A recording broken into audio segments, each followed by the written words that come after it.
Don't just live for tomorrow, or just live in yesterday. Just be glad for all you have that's in today. Hey everyone, Connie here, and welcome to my blind reaction to episode 8 of Free Eternal Summer, aka season 2 of Free. So recently we've been getting these episodes all about the characters. Like each of the characters had their focused episode, and usually they're facing some kind of trouble that they have to get over. Which, like, you know, a lot of shows have done that kind of thing, where it's like, okay, this episode's focusing on this character, and this is their trouble. This is the issue.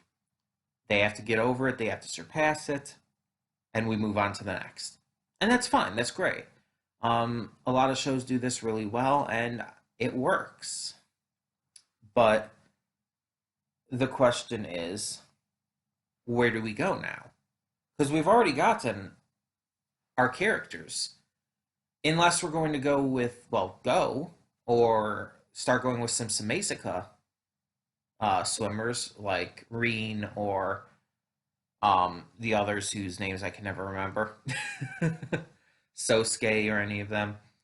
But the thing is, with Sosuke and the Semeisaka team, it's like we've been getting their stuff sprinkled throughout the entire season so far. So it's like getting to them again would almost feel like repetitive. Like we're already doing that. Honestly, this season it focuses quite a bit on them. So it's like, do we really need focused episodes for them, especially with only a certain amount of episodes in this season? Like, I think it's 13. Um, I don't know.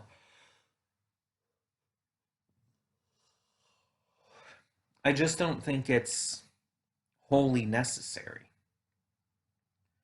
But we'll see. Maybe we'll just kind of go back to how things normally are, the series, and not have like a directed focus per se. I don't know. I have no idea how this is going to go for the rest of this season. We'll just have to see. So, we're going to begin this and hope for the best. When the screen fades to black, pause this redirect and go to the description below. Follow the link to the reaction, and after you watch it, come back here to the redirect and resume play. Because after it fades black and then fades back in, everything from that point forward will be my afterthoughts and will contain spoilers to the episode. So, that being said, thank you so much for tuning in, and I will see you at the reaction. And we are back, and we'll begin with spoilers in 3, 2, 1, now. So, this was a very good episode. And a lot of this just really worked exceptionally well for everything we've had. Makoto as a swim coach, even if temporary here, was honestly just perfect. It makes sense for him. Of all of them in the club, it makes sense specifically that it's him. He definitely has that kind of, how would I put it? Just that kind of feel to him, where he very much comes across as this big brother type of character, and he has younger siblings, so it makes sense. But he has the kind of personality out of the group that would be the best for coaching. That would be the most patient and understanding and helpful. And on top of that, we actually get to see in action here how his own experiences have helped him to be able to take on this, again, even if temporary, coaching job. Just the fact that he's able to work with this kid who is afraid of the water like he used to be. And he uses his own experience on getting through it to help this kid as well. It's great to see. And it's like, there's been a focus this season asking, like, okay, what are they going to do after they graduate and stuff? And it's like, I think he would make a great coach. Makoto would make a fantastic coach. What if he ended up getting a job at the pool there? That would be so fitting for him. That would be exceptionally fitting for him. I think that would be the best case scenario, at least as of what we know now. Um, so yeah, speaking from experience, I can definitely see where this kid, where his mindset and thoughts were coming from, where his fear was coming from. I've never been able to swim. I have issues with my gross motor skills to where it's like I cannot move in the water. On occasion, I can float there basically while paddling and all, but I don't move. If I'm trying to like, my body does not move forward. I have no propulsion. I don't know how else to explain it. And I've always had that problem. Whenever the weirdest thing is if I wear flippers, I can swim. Not great, but I can. And it's the weirdest thing. So it's like I don't know what the issue is, and I don't know why flippers specifically help, but they do. And I don't think I've ever tried with a kickboard, so I don't know if that would help either.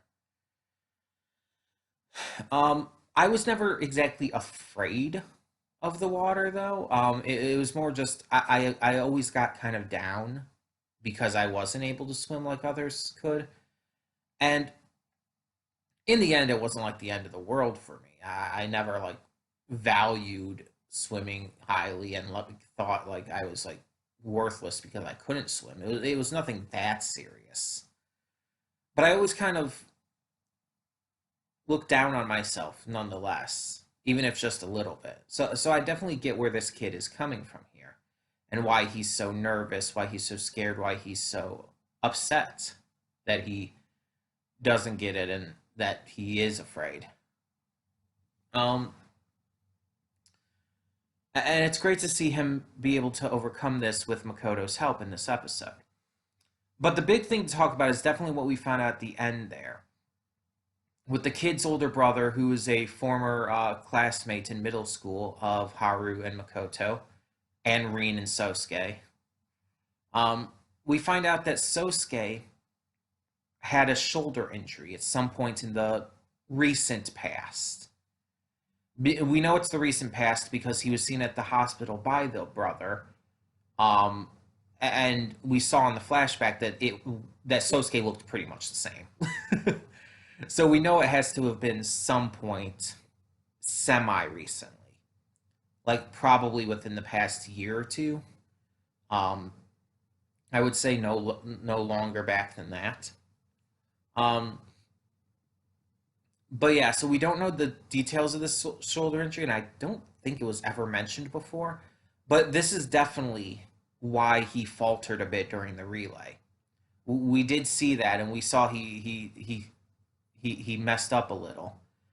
Um, and I thought it had been something else that was possibly causing that, like some kind of internal thing. But no, apparently it was an injury. And so it's like, excuse me. So it's like you kind of got to wonder what all the details behind that are, and what's going to be the big reveals and whatnot. Because yeah, obviously that would be a problem for a swimmer. It's like having shoulder injuries or like leg injuries or stuff like that. That's going to hurt when those are literally like joints you use primarily for, well, in swimming primarily. You know what I mean? They're prime joints for swimming. um, but yeah, it's like that's definitely going to cause a problem, especially in a relay where speed matters. So it's like, yeah, yeah.